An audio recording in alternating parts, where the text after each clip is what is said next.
বাংলাদেশের সর্বশেষ গুরুত্বপূর্ণ আপডেট সংবাদ আপনাকে স্বাগত। শুরুতেই সংবাদ শিরোনাম, পরে বিস্তারিত।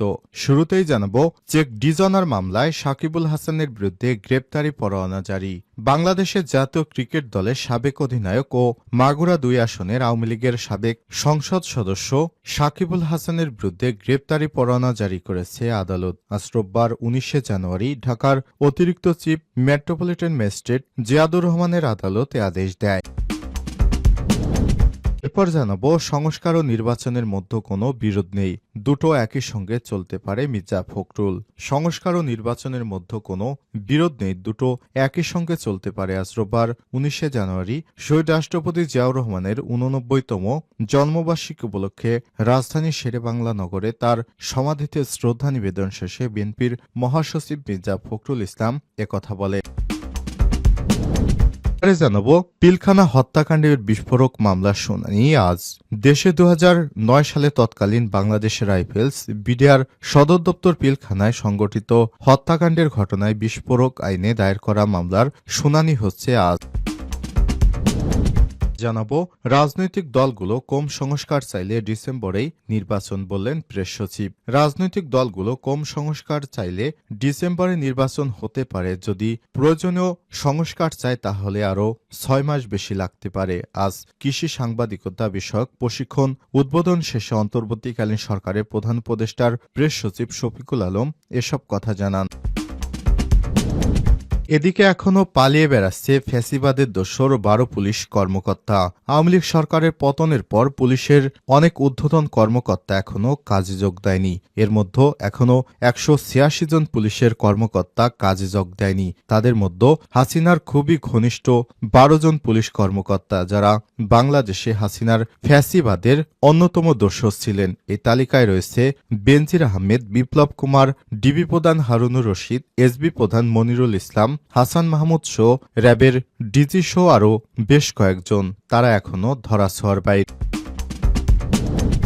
এবং সর্বশেষ জানাবো, দেশের সীমান্ত নিরাপদ আছে, রক্ত দিয়ে হলেও নিরাপদ রাখা হবে, বললেন স্বরাষ্ট্র উপদেষ্টা।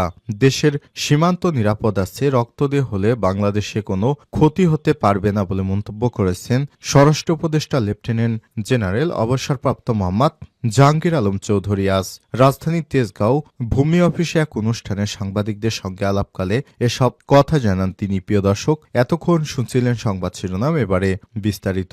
তবে তার আগে বন্ধুরা, অনুরোধ থাকবে এই সংবাদটিতে একটি লাইক দিন। এই চ্যানেলে আপনি নতুন হয়ে থাকলে আমাদের সংবাদটি দেখতে দেখতে চ্যানেলটি সাবস্ক্রাইব করে রাখুন, যাতে করে বন্ধুরা আমাদের পরবর্তী লেটেস্ট আপডেট সংবাদগুলো সবার আগে আপনার কাছে পৌঁছে যায়। কমেন্ট করে আপনার মূল্যবান মতামত জানিয়ে দিন। এবারে বিস্তারিত। চেক ডিজনার মামলায় সাকিবুল হাসানের বিরুদ্ধে গ্রেপ্তারি পরোয়ানা জারি। বাংলাদেশ জাতীয় ক্রিকেট দলের সাবেক অধিনায়ক ও মাগুরা ২ আসনের সাবেক সংসদ সদস্য সাকিবুল হাসানের বিরুদ্ধে গ্রেপ্তারি পরোয়ানা জারি করেছে আদালত। রোববার ১৯ জানুয়ারি ঢাকার অতিরিক্ত চিফ মেট্রোপলিটন ম্যাজিস্ট্রেট জিয়াউর রহমানের আদালতে আদেশ দেয়। জানা গেছে, আইএফআইসি ব্যাংকের চেক ডিজনার মামলায় এই গ্রেপ্তারি পরোয়ানা জারি করা হয়েছে। সাকিবুল হাসান ছাড়াও আরও ২ জনের বিরুদ্ধে একই মামলায় গ্রেপ্তারি পরোয়ানা জারি করা হয়েছে। এর আগে গত ১৮ ডিসেম্বর সাকিব সহ ৪ জনের বিরুদ্ধে সমন জারি করে আদালত। ওই সময় Dhaka chief metropolitan magistrate CMM আদালতের মেট্রোপলিটন ম্যাজিস্ট্রেট মোহাম্মদ মাহবুবুল হকের আদালত এ আদেশ দেয়। মামলার অপর আসামিরা হলেন সাকিবুল হাসানের অ্যাগ্রো ফার্ম লিমিটেডের এমডি গাজী জাহাঙ্গীর হোসেন, প্রতিষ্ঠানটির পরিচালক ইমদাদুল হক ও মালাইকা বেগম। মামলার নথি থেকে জানা গেছে, সাকিব সহ ৪ আসামির বিরুদ্ধে ৪,১৪,৫৭,০০০ টাকার চেক ডিজনার মামলাটি করা হয়েছে ১৫ ডিসেম্বর। ১৮ জানুয়ারি আসামিদের আদালতে হাজির হতে বলা হয়েছে। এ আদেশের মাধ্যমে সাকিব সহ মামলার আসামিদের আদালতে উপস্থিত হতে নির্দেশ দেয়া হয়েছে। আদালতের আগে আদেশ অমান্যকারী আসামিদের বিরুদ্ধে গ্রেপ্তারি পরোয়ানা জারি করার সম্ভাব্য ব্যক্ত করা হয়েছে। সে অনুযায়ী রোববার তাদের বিরুদ্ধে গ্রেপ্তারি পরোয়ানা জারি করেন। রাজনৈতিক দলগুলো কম সংস্কার চাইলে ডিসেম্বরে নির্বাচন। প্রেস সচিব। রাজনৈতিক দলগুলো কম সংস্কার চাইলে ডিসেম্বরে নির্বাচন হতে পারে, আর যদি প্রয়োজনীয় সংস্কার চায় তাহলে আরও 6 মাস বেশি সময় লাগতে পারে। রোববার 19 জানুয়ারি সকালে কৃষি সাংবাদিকতা বিষয়ক প্রশিক্ষণ উদ্বোধন শেষে অন্তর্বর্তীকালীন সরকারের প্রধান উপদেষ্টার প্রেস সচিব শফিকুল আলম এসব মন্তব্য করেছেন। প্রেস সচিব বলেছেন, সংস্কার কমিশনের প্রতিবেদনগুলো নিয়ে প্রধান উপদেষ্টা ডক্টর মোহাম্মদ ইউনূস সব রাজনৈতিক দলগুলোর সঙ্গে বৈঠক করবেন। তারপর সবার মতামতের ভিত্তিতে নির্বাচনের দিনক্ষণ চূড়ান্ত হবে। আওয়ামী লীগের বিষয়ে শফিকুল আলম বলেছেন, এখন পর্যন্ত আওয়ামী লীগের কোনো নেতার অনুশোচনাবোধ দেখছি না। এখনও তারা মিথ্যাচার করে যাচ্ছে।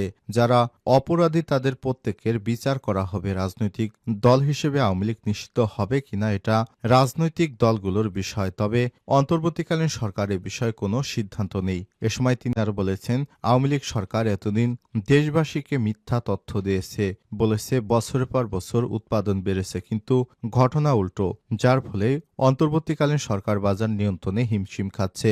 সিন্ডিকেট নিয়ন্ত্রণে সর্বোচ্চ চেষ্টা করা হচ্ছে জানিয়ে প্রেস সচিব বলেছেন, আলুর উৎপাদন কম হয় দাম বেড়েছে, যদিও বিগত সরকার আলুর বাম্পার ফলন দেখিয়েছে। সংস্কার ও নির্বাচনের মধ্যে কোনো বিরোধ নেই, দুটো একই সঙ্গে চলতে পারে। মির্জা ফখরুল।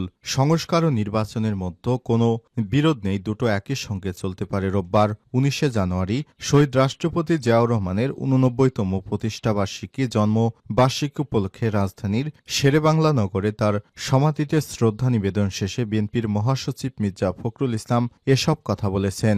বিএনপির মহাসচিব বলেন, রাজনৈতিক দলগুলোর সঙ্গে আলোচনা করে সংস্কার কমিশনের রিপোর্ট চূড়ান্ত করতে হবে। নির্বাচনের মধ্য দিয়েই জনগণের কাছে যা সম্পদ, জনআকাঙ্ক্ষা পূরণ করা সম্ভব। 13 জাতীয় সংসদ নির্বাচনের ঘোষণা তাড়াতাড়ি হওয়া উচিত উল্লেখ করে মির্জা ফখরুল ইসলাম আলমগীর বলেছেন, 6 মাসের মধ্যে সব সমস্যার সমাধান করা অসম্ভব। এজন্য নির্বাচনের ঘোষণা মধ্য দিয়েই সব জনআকাঙ্ক্ষা পূরণ করতে হবে। এ সময় তিনি আরও বলেছেন, 16 বছর দেশের সংসদীয় গণতন্ত্রের চেষ্টা হয়নি, আবার চেষ্টাটাও চালু করতে হবে। নির্বাচনের ঘোষণাটা তাড়াতাড়ি দরকার। তিনি আরও বলেছেন, 4 সংস্কার কমিশন যেসব সুপারিশ দিয়েছে তা বাস্তবায়নে রাজনৈতিক দলগুলোর ঐক্যমত প্রয়োজন। ঐক্যমত ছাড়া এসব সুপারিশ বাস্তবায়ন সম্ভব নয়। রাজনৈতিক দল, ছাত্র সংগঠন এবং সরকারের সহযোগিতা ছাড়া সুপারিশ বাস্তবায়ন করা সম্ভব হবে না। জিয়াউর রহমানের মাজারে শ্রদ্ধা নিবেদনের সময় বিএনপির অঙ্গ সংগঠনের অন্যান্য নেতাকর্মীরাও উপস্থিত ছিলেন। এ সময় বিএনপির সিনিয়র যুগ্ম মহাসচিব রুহুল কবির রিজভী, বিএনপির স্থায়ী কমিটির সদস্যরাও উপস্থিত ছিলেন।